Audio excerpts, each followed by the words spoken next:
Welcome everyone. Just so you know, this is the session on SBT. So if you're interested in a different session, please, head out. But yeah, we're going to talk a little bit about SBT 1.0, and we're going to talk about the road to SBT and sort of things around builds. But first, who are we? So I'm Eugene. I'm one of the core developers of the SBT. As a pet project, I have the other stuff like scalaxb, treehugger. I'm author of the Learning Scalaz series, SBT assembly, and probably like a dozen SBT plugins. I also work for Typesafe. Definitely a treehugger. I'm Josh Suereth. I'm a big nerd, leader of the tools team. I'm the author of Scala In Depth and SBT in Action. And yeah, we work together on SBT. So the agenda today is that we have the three-part series. First, we want to kind of cover the overall brief history and the incomplete and mostly wrong history of the build tools, just to see where we are in the history of things. And then the roadmap to the SBT 1.0.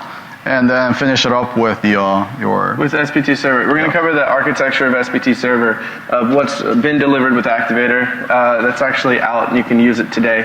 So you can kind of get a feel for why we did it, what we did, and how you can use it. So the brief history of the build tools. Yeah. So this is the earliest known build script. So this was supposedly the build script for the System 5 for PDP-11. It was written in Shell, by the way. That was the earliest version of Shell. After this, we don't have the notes. I forget his name. The make guy. The make guy basically discovered.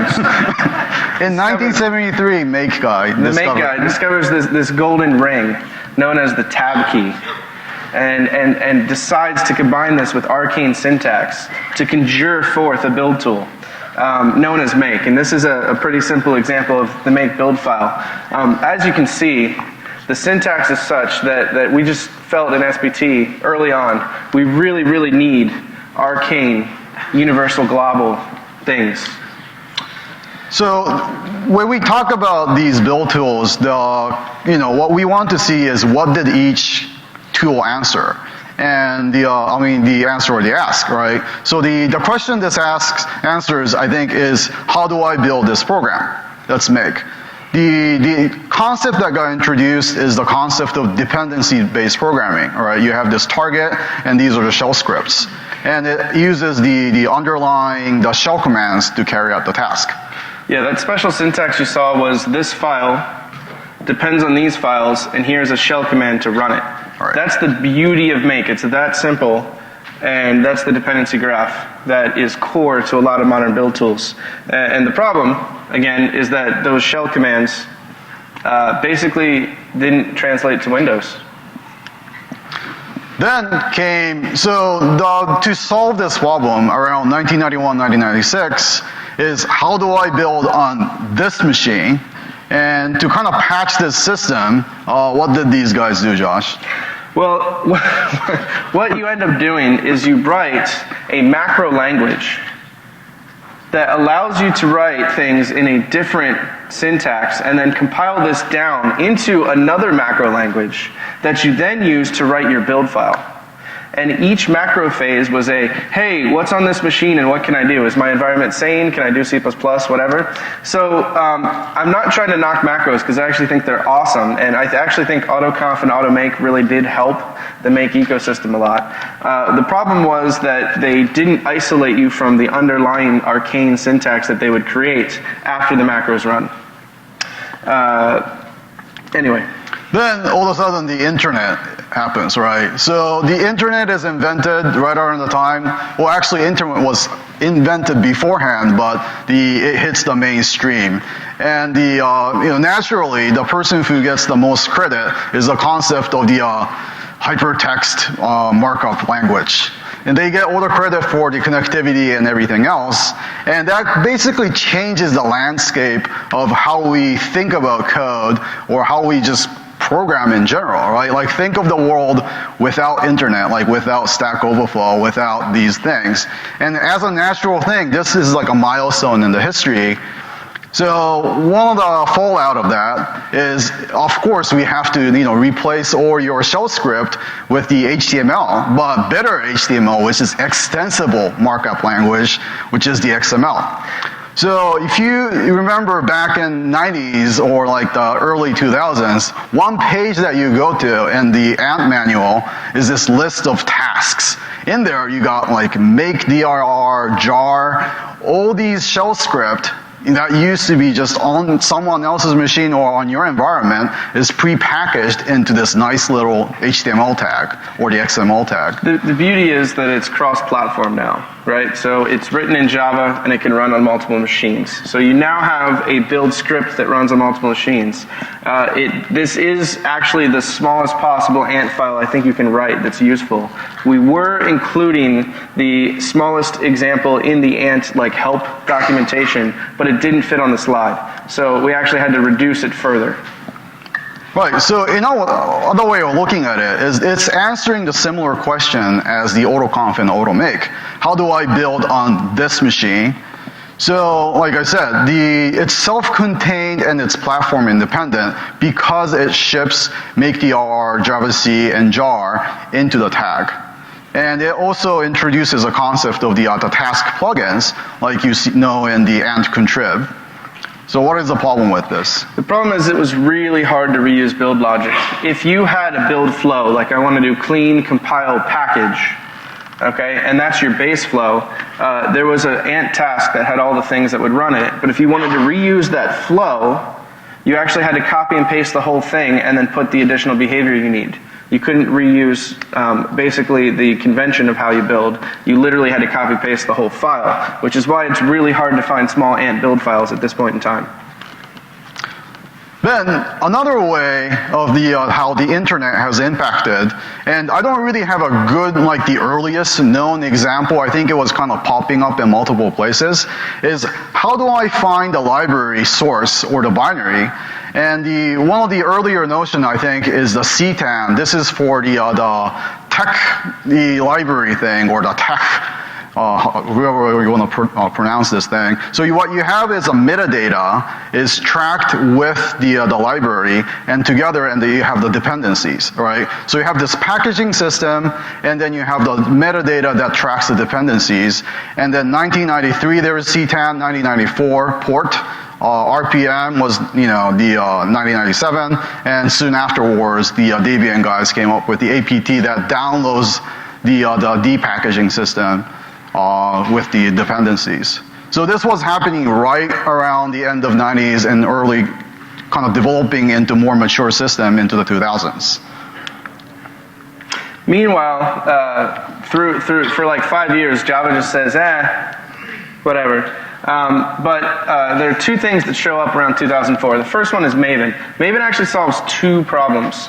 The first one is I need to find libraries, and I don't want to just download them and show them in my CVS. So we're going to create this generic dependency management system like we've seen from Linux and include it. That's the important point of Maven.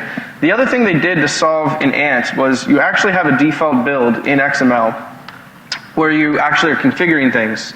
So if you want to reuse build logic, the mechanism for encoding new tasks into the workflow was a built-in construct.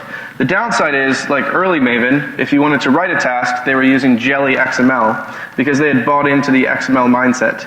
Eventually it moved to a Java plugin, but it's really difficult to customize these plugins. If you want to make a plugin that extends functionality, you have to assume that the default plugin works the default way. You can't really hook into it yourself.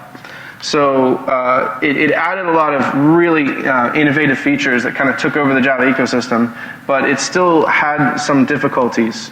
If you don't build the Maven way, you basically don't build with Maven.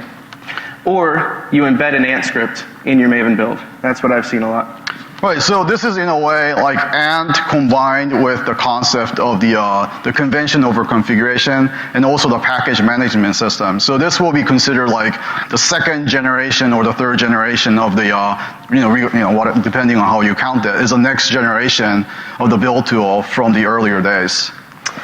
Around the same time, there was a project called Apache Ivy, which just said, we still have Ant, we're still using it in enterprise, but let's solve this dependency management system.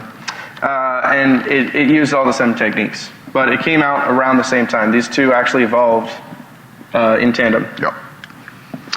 Then, this is the revolutionary, in a way, this is the beginning of the sort of like a third generation, is Rake. Rake essentially is the same as make, except you replace the M with Ruby. So you have the dependency-based programming, and instead of using this XML tags, it's replacing it with a real programming language, but it still, retains this notion of the dependency base. So the beauty is you combine all the arcane syntax of make with a Turing-complete language, and you get a build tool, which is what we wanted to do in SBT. Right. Exactly. So it answers the question of how do I build on this machine, and the second kind of interesting question is how do I customize my build? The notion it provides is the internal DSL. So it's leveraging the Ruby, which means it comes with the Ruby libraries, and it's also class platform, because it's the real programming language, and because Ruby happens to be the script base. Yeah, so the beauty is that you actually have a programming language to write tasks and extend things, and it's part of the build script. So the amount of hesitation to actually write custom plugins, write custom tasks, configure your build to do what you want it to do after you have the convention, right, is there.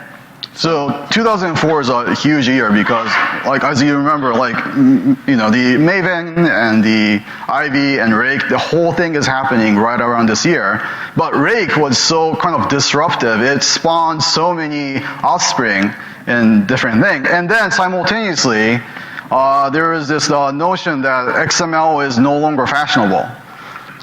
So the SAX parsing was declared uncool, like right on the arrival. Yeah, and the other thing that is happening is REST and JSON are starting to replace SOAP because people would rather not have statically typed languages written in XML. So, yeah, then we have a set of tools, more modern tools, Builder, Glader, Leiningen, where we're trying to solve the Maven problem and the customization problem together, right? That's what the new wave of build tools are doing. So essentially, this is a Rake clone that is implementing. So in Builder so what happens is you have this Rake, but Rake didn't, I don't think, do the dependency management. So Builder is Rake plus Maven, and Gradle is that implemented in Groovy, and the Leiningen is, I think, using Clojure. So they're answering two questions, right? How do I customize my build? And of course, the implicit is how do I build on this machine? And how do I find my source code in the binary? So what SBT does is we want to solve both of those problems. So you need, in today's world, you have to find a way to automatically resolve these libraries and binaries. That's part of the ecosystem. What SBT also wanted to do is have a very customizable build with a powerful set of defaults where you can also, the customizable part is you start with a base build that gives you your generic workflow, but you should be able to do whatever the heck you want as well. You shouldn't be locked in to the base level build. You should be able to write tasks, replace things, configure it however you want, and it gives you that full configurability. The other thing that SBT does, which is super revolutionary at the time, was the first incremental compiler for Scala, which was really important because the Scala compiler was slow and build times were quite long. And this is actually what drove SBT adoption, was the incremental compiler. People ignored all other bugs in SBT just because they could compile a little bit faster. And that took us a long way in the build tool. The one thing which I think was kind of cool that we had was Mark just threw in a bunch of ANSI colors. And that just makes things feel awesome now. This is the new wave. Well, also one notion that's kind of separates from the previous generation of the build tool is that it is an interactive shell, right? You have this environment in which you're in that you can extend using Scala, but it's an interactive experience. That's why you can track like a file changes and then incrementally let it compile. This was a very different concept from just like launching shell script or something like that, which previous generation assemblies were. Another thing that SBT has that just really differentiated it was parallel by default. So when you write a task, you don't know which thread it's going to run, and it tries to run as many as possible. This actually turns out to be really fun for build users that don't care about parallelism, and they end up writing code that's not parallel by default and having problems. The early editions of SBT really were teaching users how to write parallel code, how to make tasks so that they're idempotent and that sort of thing. Now, the new syntax was sort of designed to prevent you from making mistakes, and people really love writing parallel code, I think. They love that new syntax we made to make it safe. So. Meanwhile, in the Google world, this I don't think was known until 2010 and people really didn't talk about until recently. But there was another whole big effort of the how do I develop faster going on in the hidden secrets of the Google Blaze basement. Yeah, Google Blaze is a really, really interesting program. Piece of software. It actually focused on incremental builds. It focused on parallelism, and it focused on clustered building. What it does to gain these things safely is it doesn't let you actually really configure a lot. It has very, very, very high level set of instructions you can do. So you can say, I want a library, and it's in Java. I want a binary, and it's in Java. And that supports almost the entire Java ecosystem. That's it. But what you gain out of that is you gain these incremental builds, you gain really, really rich integration under the covers. But it also kind of assumes a little bit of homogeneity in its core. Right, so it answers two questions: how do I develop faster, and how do I avoid version conflicts? And this is in a way like an interesting answer to how do I avoid version conflict, is you have literally source code for entire company has one library, is one version, basically, right? So if you have Commons IO, you have a version of it, and then because everyone is building from the source, you're not going to have this matrices of the libraries and the version. But that only can happen when you have the entire control of the organization. So you have this one repository that generates one program named Google. But this was a really popular approach, and this also shoots out some offsprings. So there's two tools that are coming out that have been invented last year, Panton Buck. Both of these are about developing faster and developing in a mono repository. So they kind of punted on dependencies in a sense of we force the user to deal with it ahead of time and only have one for the whole source code, and they also have really efficient parallelism and incremental compiler stuff. Pants is actually using the incremental compiler out of SBT. So here's just to recap. If you look at kind of how things are flowing and where the lines of influence are right now, basically everyone learned from Make. We dropped completely this notion of I need to learn about my own machine and figure out how to build and customize things. That has disappeared. But Rake and Maven Ivy have influenced the current generation of JVM tools. And there's a new wave with Blaze that's coming out that's definitely interesting to look at. I think that you should still keep watching them because there's more to do, but definitely take a look. And if you're John Pretty, you're still using shell scripts, which are viable, but yeah, they're more exciting. So yeah, a recap, what did we inherit? Where does SBT come from? Dependency-based programming is a key to all modern build tools. Everything is dependency-based. That comes from Make. The internal build DSL, Rake. Package library management comes from Maven Ivy. Convention over configuration is a very Maven thing. Everyone wants this with the configurability. That's kind of the current experiments in build tools. Like I said, Blaze and Pants go the opposite direction. And then having a reusable build flow. For the SBT also brings the interactivity from the shell and also the notion of doing Perl by default.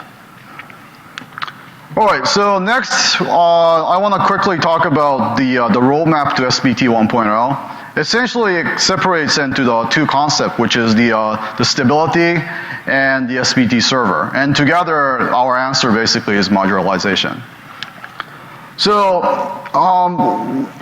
essentially, I don't think we want to promise what SBT 1.0 looks like, but we can talk about what SBT 1.0 is, right? Or when it's going to shift, but we can talk about what we want it to be, sort of, our vision of the SBT 1.0. And it comes down to stability. There's three kinds of stability in the way I look at it, is the conceptual stability, the binary compatibility, and also the source compatibility of your build files.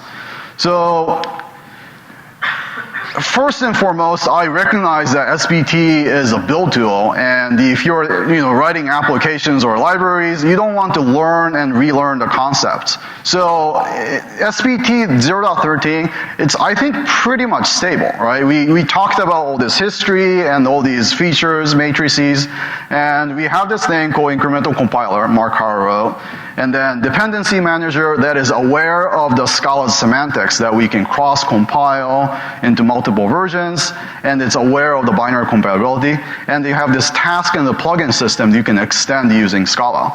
And on top of that, we didn't really talk about it, but the test framework abstraction is another thing that we provide.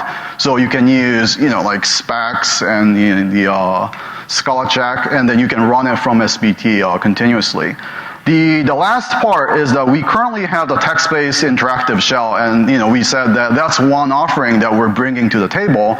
We actually want to scratch that and then replace it with something even better, which is SBT Server and the clients, which Josh is later going to talk about. But so that's the basically concept-wise, we're mostly set. We don't want to reinvent what SBT is in the next SBT. So, another aspect of the stability, so the point of the SBT 1.0 is to reach some sort of stability, and when SBT developer talk about the stability or the binary compatibility, what we care about the most, I think, is the plugin ecosystem. Those who's writing plugin for us, they are like a huge resource for the entire community, and we don't want to keep like breaking the compatibility that the plugin needs to be re-released. How many people don't use plugins? Okay, just checking. Right. So these plugins include Play and the SBT assembly someone wrote. Yeah, right? And so SBT 0.13 was maintained for 18 months so far. And it may keep going, but basically this is roughly around a similar time scale as the Scala 2.9 was, probably maintained for, I think, 18 months, and 2.10 goes for, I think, 23 months. The 2.10 just came out, but it is maintained for the pretty long period of time. But as we're adding these new features into 0.13, it is a lot of hacks and effort to maintain the binary compatibility. So in 1.0, what we want to do is that we should be keeping the similar but even stronger binary compatibility throughout the 1.0 series. So it's not just 1.0.x, but we want to go for like a semantic versioning 1.x.y. So we don't break it for like, long while, and then when we break it, we want to go to 2.0 basically.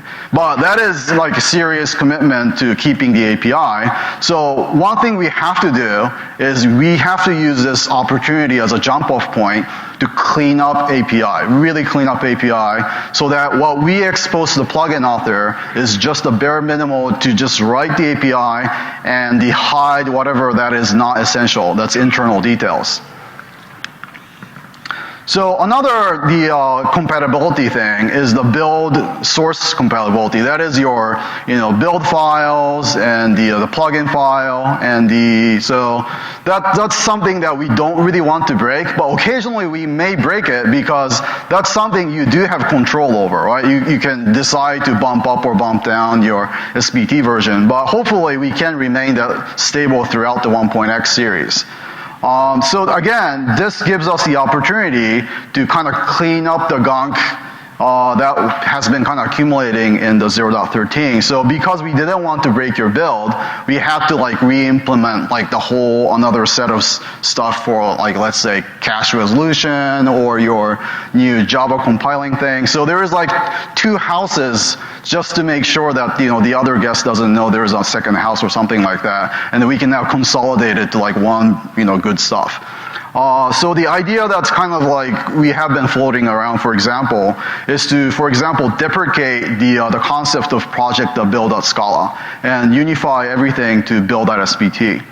And this is slightly related or only related, is the shell key syntax right now has this weird, like you have this key, colon, key, something like that, and we want to unify maybe towards the Buildout SBT, so what you write in the Buildout SBT will be identical to what you write in the shell. And that also has some usability concerns, so we have to kind of explore how it goes. So the answer is we want to stabilize, you know, what's already there that's stable, and we want to innovate where we can innovate, right? There's a little separation there. So here are the steps that I propose that we take to get to 1.0. Is essentially there are cohesive parts within our like 20 or so sub-projects. The code base is modular in a way that it is split up into subparts, but it's not cohesive from the outsiders, right? So what we want to do is pull them out into cohesive logical parts. For example, compiler API, right? Compile, you want something to use incremental compiler SBT knows, so we can bundle up whatever 3 or 4 projects that's related to compiling, and then document the API, and then just clean up whatever the code that's in there, and then publish it to the Maven Central or somewhere that's more easily accessible. So it's one thing that we can maintain that says SBT compiler API 1.0. And gradually we can say, you know, the launcher API that's already there, serialization API reuses the Scala pickling, and then it kind of like puts a little bit of the facade around it to make it a little more safer, and the JSON is cleaner. And we can basically take each logical parts and make them 1.0, and once everything else is 1.0 and the server comes in, that becomes SBT 1.0. So we don't, like I said, we don't want to say when the SBT 1.0 comes out, but hopefully we can make a gradual progress into parts of SBT stabilizing that you can depend on. Yeah, the nice thing is that you'll be able to, as long as we keep binary compatibility, these new modules will probably involve a different package. So the goal is that you can kind of see these 1.0 stable things and use them and see the new API and even start using it in 0.13. Like serialization is a module that we released that we need to keep binary compatible for a long time, and we're already using it in SBT 13 to fix some bugs. So now we're going to talk a little bit about the SBT server, the architecture, the design, why we did things. It might be a little bit of a whirlwind tour. Would I press this one? Okay. So what was the problem we were trying to solve? Okay? The problem is everyone needs to access the build. Okay? We have this centrally controlled build-related thing where we're touching the target directory, putting in class files, compiling stuff, reading your sources. All right? And you have this issue where in IntelliJ, if you auto-import the SBT build and you touch the build.sbt and you're running SBT tilde test, all right? At some point you get a class not found exception, explosions, because 2 people are touching the build, one of them deletes files, the other one was looking for, all sorts of good things. This also happened with activator and play run, where if you were using hot reload, it would just eventually break activator and wouldn't work. So these are really, really fun, challenging problems, but I don't know if you guys have ever seen seen this kind of a view before. If you have state, global mutable state, known as the evil hard disk, right? You need to kind of centralize access to this thing and try to offer some kind of an API to manage the fact that this thing is mutable. We're going to have one person deal with the mutability and let everyone kind of react to it. So the architecture we went for is actually based on X Windows. Yay. So the idea is the SBT server controls the state of your build. and he fires changes out as they happen. When things change, he's telling the client, and the client can synchronize state on his end, but the server is the one that owns it. And anytime the client can say, I want to watch this thing, tell me if it changes, here's a command to run, or, hey, refresh everything, I don't know what's going on. I didn't know server was a he. She? He or she. He or she, it? It. It's actually a kitten, so. Okay. All right. So here's what SBT actually looked like in its command engine before. There's this, I don't know if you've used commands in SBT, but command is an object that takes the build state and returns the next build state. All right, it's the sequential processor. You take a command, you execute it, you get the next command to run. A command can be one of these things at the bottom. So you can try to read the next command from standard in, which will give you a command, and then you say, all right, go execute this, and then when it's done, it'll read another command from standard in. You could run our task engine. The command that runs the task engine is the one you most often use. If you type compile, you get a command that will spin up the task engine, which does all the parallelism. This is the core of SBT is actually this thing.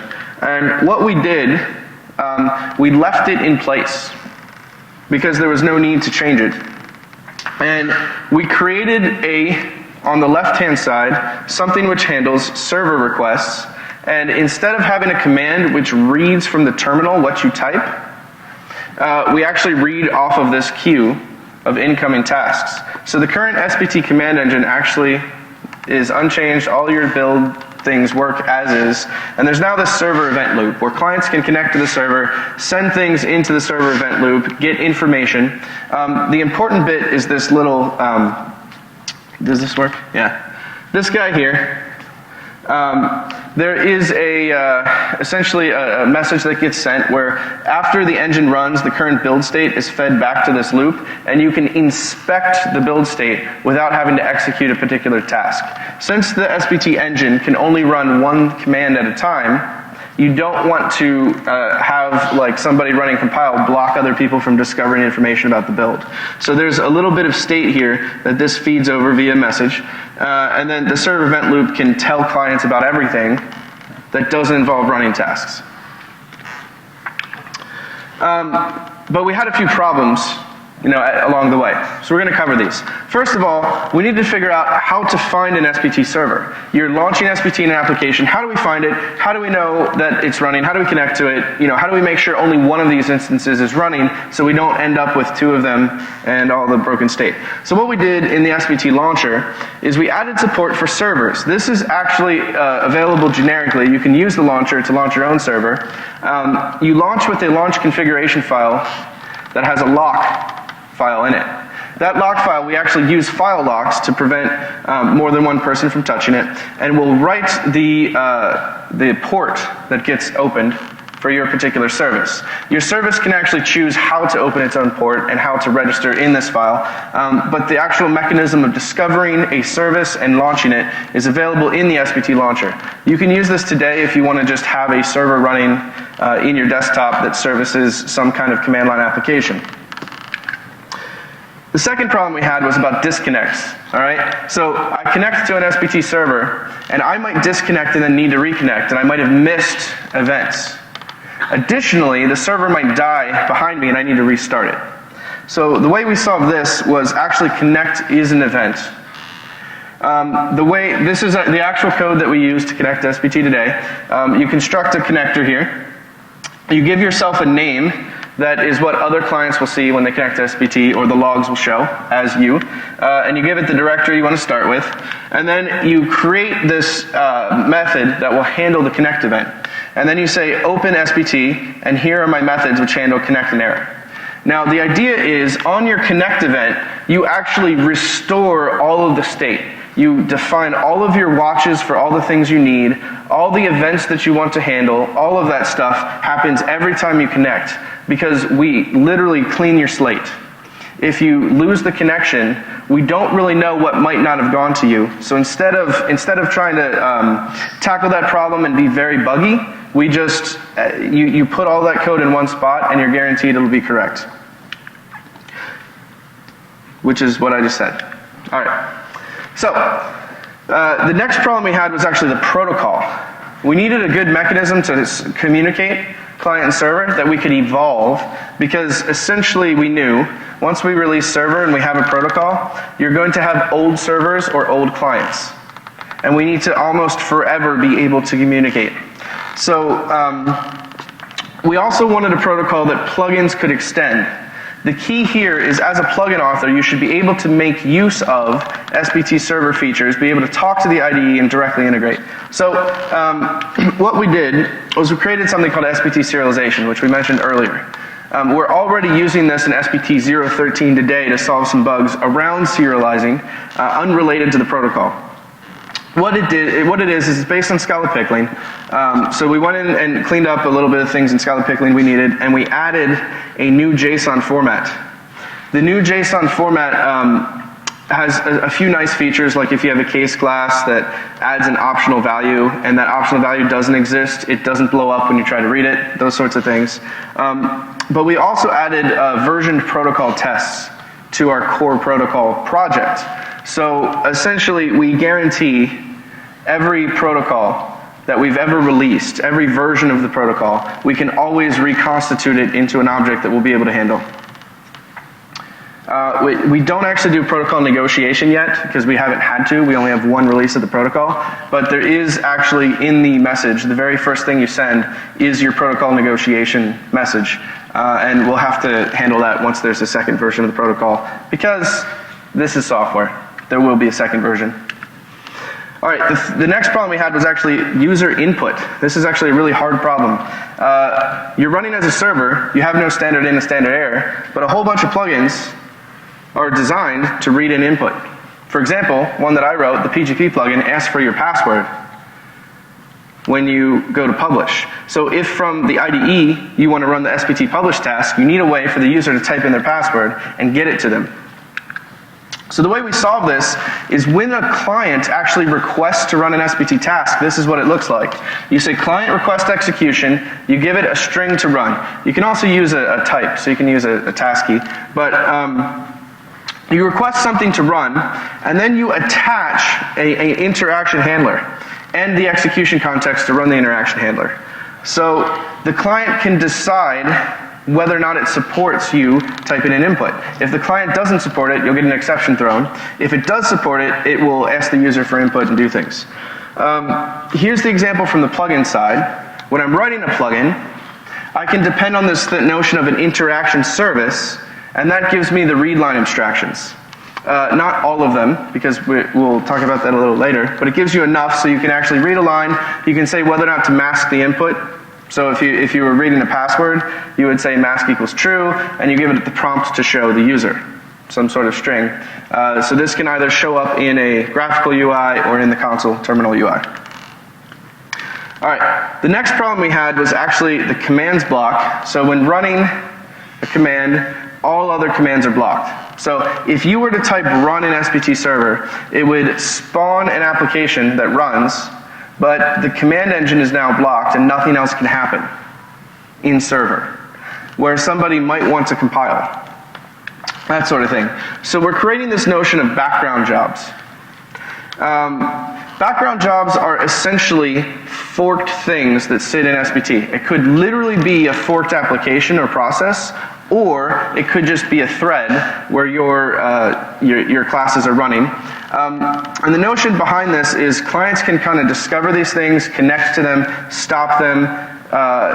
They're visible, but they don't block the actual build process. We're using this today for Play. Play 2.4 is coming with, it's a normal run task and a background run task. So you can actually fire up the Play server in the background and continue to do SBT tasks as things move. Activator is actually using this so that Play will reconnect to SBT as a client. You know how Play does auto reload? When you hit Play in development mode, it checks to see if any of the files have changed, and if they have, it issues a compile, auto reloads the new classes, and then serves them, the server. So in Play 2.4, this thing is actually a client to SBT. So we fork an instance of the Play server, which connects back as a client, and it checks for changes and issues compile tests. All right? But the SBT build can do other things at the same time. The interesting thing we have now is this input interaction design, because we need to actually extend what we have to these background jobs. When I fork play, it's a server, so we've kind of punted for now, and we don't allow system in to touch a play server. However, we want this to extend to other things that you may be writing that are interactive, where you can type into them. So we need a way for the client to say, this background job, I'm now going to take over its output and input, or actually mostly just the input, and I'm going to send you the characters that you should feed into standard in. So this is an opt-in, or a takeover method. There's also an opt-in for when you fork a background job, I actually want to get the log events. They don't come by default. I will opt in and grab them of what comes out of standard in and standard out, so I can display them or not display them. We also have a problem of existing plugins. So for example, the PGP plugin I mentioned that asks for your password, you know, it's just calling system.in.whatever, or java.io.console.read password. This obviously won't work when we try to abstract the input in SBT Server. So we needed a way to allow plugins to be compatible with Server before Server was even out. So what we did was we released a plugin called SBTCore Next.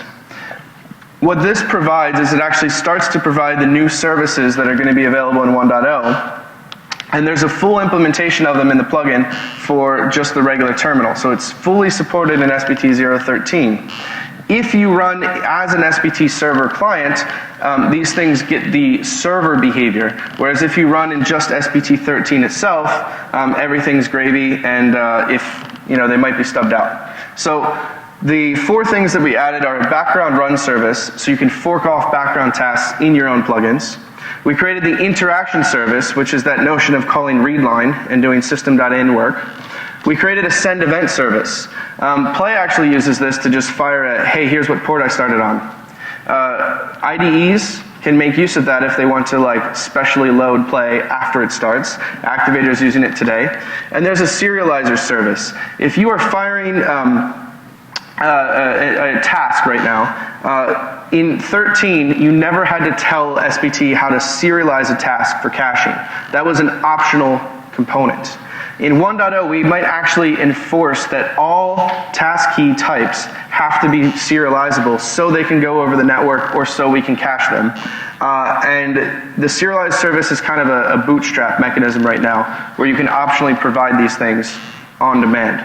If you don't provide a serializer for a task key and someone tries to watch its value, you will get the toString of it, but you won't get the value because we have no idea how to send it. And this is already in use in Play 2.4, which is coming soon. So what's next? Here's the to-do list for SBT Server is kind of simple. First is finishing this interaction bit so we can get rid of the current SBT terminal and have SBT terminal be a client in addition. This involves filling out the readline abstraction so that Scala REPL works, and also make that be a background job and figure out how to do these background job hooks. The next piece is actually the meta project in SBT. We want it to be a first-class citizen. How many of you guys have used the reload plugins command? Okay, not a terrible amount, but enough. When you do reload plugins, you actually look at the build of your build. Okay, so your build.sbt has its own build file that you might not even specify, and reload plugins will move you to the build of your build file so you can inspect things and take a look at stuff.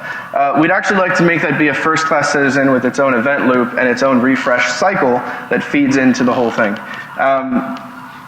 I'm not sure exactly what that's going to look like. We haven't really dug into that at all. Another thing that's really important when you run a server that you might know, when the JVM starts to run out of memory, it has this awesome default behavior of just not responding to anything on the network for a long time, say a few minutes, and then exploding. Right? So you might even get up to like 10, 15 minutes of not doing anything while it tries to GC and explode. So we actually want to have a GC watcher where if you get near your memory limit, we're going to kill you and reboot it. And that's a little bit better than not responding at all. At least we've heard so from users. You'll have to tell us. All right. This was a problem with the Gradle server. All right, the last thing is, which I already mentioned, was the SBT terminal client. All right, so if you are interested in, the helping out the SBT, project, we have a page right now on the scalaxb.org, the community page, or the, get involved page.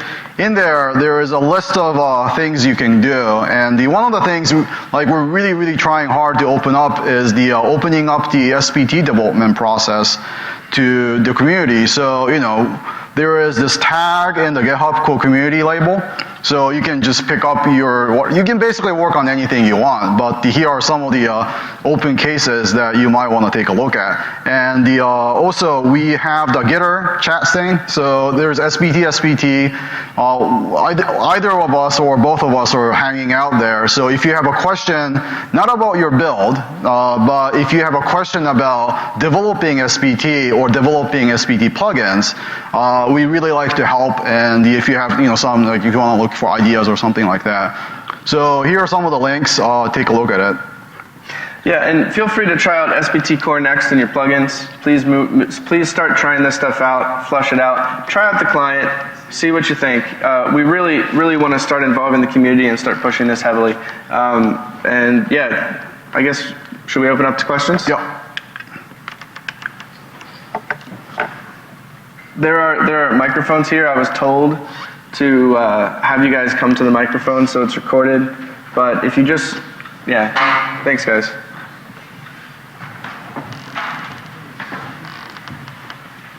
Well, just a brief comment. The author of Make was Stuart Feldman. Yeah, okay, yeah, Stuart Feldman, right, Yeah. right. That's I have the guy. a question. Yeah. You said the Scala compiler was slow. That means that's going to change this day forward, is that it? Yeah, I'm not getting, no comment. You mentioned deprecating Buildout.scala. Could you elaborate on that a little bit? Yeah, so the question, deprecating Build.scala. It was always the intention to actually use Build.sbt, mostly because SBT is about that dependency graph. If you've seen the inspect command in SBT, you know how you can automatically inspect it, and we want that to feel natural and clean. We ended up with one problem with .scala, which was refactoring the dependency graph. If we use the build.sbt format, we have more ability to do intelligent refactorings of your .sbt file in the tooling. So additionally, we can actually clean up a lot of syntax. It's even possible with the .sbt format that we can remove the need for project plugins and project build.properties. It's possible. I know that Mark originally wanted to do that. It's going to require a lot more implementation to get there, but this is why we're consolidated on build.sbt. Also, from the plugin author's point of view, one of the most frequent questions we get is that example code is in, like, let's say build.sbt, but someone was using like build.scala because they're using older project or something like that. It's not easy for the newcomers to transpose. Like for experienced user, we can probably go back and forth between build on Scala and the multi-project build.sbt and the old school bare style build.sbt. There's currently 3 flavors. It's really confusing to have 3 flavors of the build DSL. So I think we want to unify on fewer numbers, and if you have to pick one to drop, I think it will be the build.scala. Yeah, build.sbt is a lot easier for copy pasters, and let's be honest, 99% of build users just copy paste. Even through the history that you're going through, one of the common problems was scalability, right? The ANT files just get huge, even the Maven files get huge. I've completely done away with build SBT because of that problem and have moved to multiple files into project. So you might, I know it's the 90% just copy pasters, but you might want to keep that in mind as well. Yeah, what I'd recommend, what we started doing is actually the things you move into .scala are auto plugins. So you can actually create an auto plugin in the local project that actually will plug into your build. I actually highly recommend those to actually help with scaling. Your Buildout.SBT should mostly be about structure and minor configuration details. It should not be heavy amounts of tasks and customization in general. You need to differentiate the tasks your team really needs, but if you're doing something that's generally reusable or like a project archetype-y thing, do that in an auto plugin. That's where that belongs, and that does belong in a .scala. So, yeah. So with the interactive terminal, how do you plan on doing anything for autocomplete, like a way of pushing down the potential things that you can autocomplete to, or would the actual server need to catch tabs and handle that? Yeah, so the question is about interaction, the interactive terminal. If we provide, so already in SBT Server, you actually autocompletes a first-class citizen for SBT tasks. You can say, give me the autocompletions for this string, and it will feed it back to you. I have a prototype where we provide the full readline abstraction for autocomplete. So the idea is that interaction service, you would say, I want to read a line, here's my prompt, and here is a thing which can provide auto-completions. And then that becomes like a service to the client, where the client can say, someone type this, oh, I need to go get auto-completions, and they'll ping through to your plugin. Okay, so that's the abstraction that I think we're going to build and provide. We're just not sure if we need to go deeper. But there is a prototype with it that worked quite well. So. Oh, thank you for the talk. In my experiment, the compile task is slow when one of the repository has become out of date or dead. How can I improve it? One of the repositories, meaning one of the Ivy or repositories? I mean, SBT send requests, multiple requests for dead servers.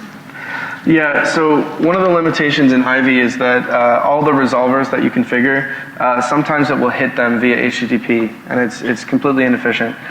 If anyone which does really good caching, let us know, because you can actually gut that part relatively easily. That'd be an awesome community contribution. I know someone at Typesafe is working on a caching library, but that's really what that needs.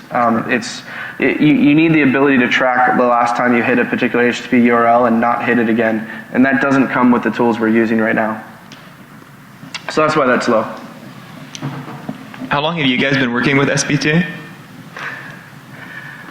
So I started maybe as a part of the team maybe around a year ago, but I have been contributing as a community member and a plugin author for maybe, I don't know, several more years before that. So, but I think Eugene predates me. I'm about 3 years ago, maybe 4 years ago. So. Can I ask one more? sure. Yeah, go ahead. Why specifically is there a need for SBT? And like, there's a lot of unique things in SBT, but why couldn't those build off an existing build tool such as Gradle? Well, so Gradle didn't exist when SBT was coming around. So that's part of it. I actually tried to do a lot of SBT things in Maven. I used to be the Maven Scala plugin contributor. You can't do it in Maven. You can't.